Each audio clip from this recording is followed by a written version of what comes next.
Folks, how many times have you been told to never let an attacker take you to a second location? That you have a far better chance of survival if you go down fighting for your life in the street than on the attacker's turf.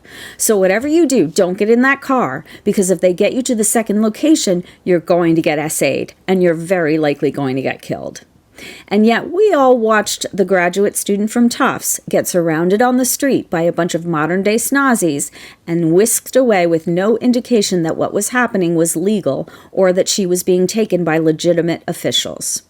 Oh well, folks, new rules. See, now any dude who says, "I'm with ICE," can grab you off the street, and that's A-OK. You don't get to see a badge or a uniform or a marked car to let you know you're not being abducted by a serial killer. Nah, if the abductor tells you he's ICE and he happens to have cuffs or zip ties, you should just trust him, and definitely don't argue or fight back, even if you're here legally. Yeah.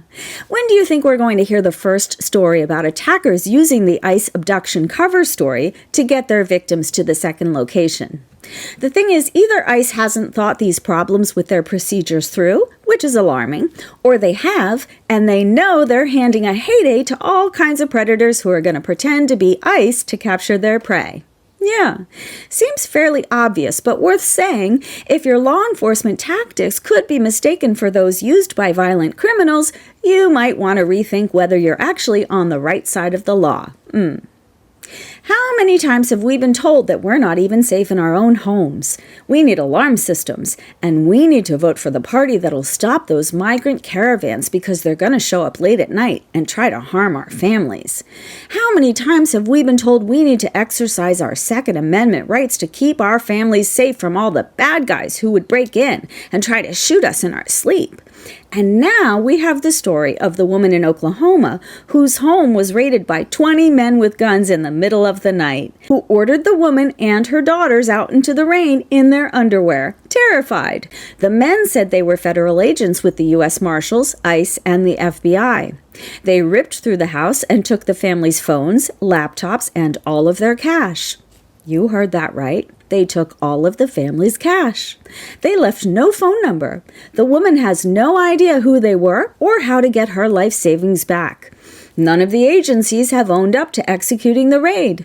But we're to believe they were law enforcement, not some sort of gang that terrorizes, traumatizes, and robs innocent people? Is America great yet? Have all those nasty boomers and their lazy boys climaxed on their hate yet? What if there had been a family Rottweiler? Would that dog be alive right now? What if the woman's husband had been home and he kept his firearm under the bed? What if he was a great shot? Would the husband and the woman be alive right now? How soon do you think we're going to hear a story of a stand-your-ground situation gone wrong? How soon do you think we'll hear a story about one of the so-called agents getting extra handsy with one of the pretty young things whose house they're raiding late at night? I mean, come on. When you're bringing 20 men along, you've definitely whipped up some feverish testosterone. They're not exactly vetting the force according to merit-based standards. So let's see. Women now know they can be grabbed off the street, and it's unclear whether they should fight for their lives before being taken to the second location, even though they've been conditioned to believe getting in the car means they're dead. Families now know they can be swarmed, terrorized, and robbed in the middle of the night, their children traumatized, the whole family humiliated and treated like animals. I'm talking about American citizens with rights who have no criminal records. If we are swarmed and terrorized, we may never know who the terrorists are, who's manhandling and ogling our bodies, our kids' bodies, who's wrecking our homes, who's stealing our property, who's molesting our freedoms. If the terrorists swarming us say they're serving our government, we have to take their word for it and let them have their way with us and hope they're not actual criminals using the criminal tactics our government now uses to harm its own citizens. And if they take us to a second location, we just have to hope we don't end up dead. Well, Ice Ice baby, I hope you're all having the day you deserve. Yeah.